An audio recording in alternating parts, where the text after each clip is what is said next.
Arya Wedakarna santai dipecat, DPD RI kerahkan polisi, takut ada keributan.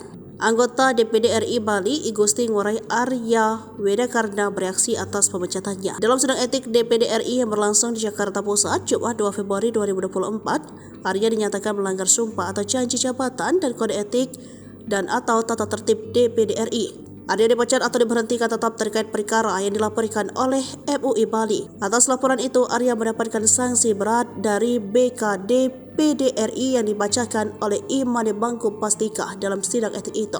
Kendati dipecat sebagai anggota DPD RI, Arya Wedakarna masih bisa mengikuti kontestasi politik pada 14 Februari 2024. Ketua KPU Bali Idewa Agung Gede Lidartawan memandang bila persoalan etik maka tak secara serta-merta dapat menggugurkan Arya Wedakarna sebagai peserta pemilu 2024. Menurutnya, para peserta pemilu dapat digugurkan bila yang bersangkut pidana pemilu atau pidana dengan ancaman hukuman lebih dari 5 tahun. Diketahui Arya Wedakarna kembali mengikuti konsultasi politik pemilihan calon anggota DPD RI pada Februari 2024. Pada pemilu ini, Arya mendapat nomor urut 17 dari 17 calon anggota DPD RI Dapil Bali yang ikut berlaga. Menanggapi pemecatan ini, AWK menanggapinya santai. Ia menyatakan tidak malu dipecat karena membela agama Hindu.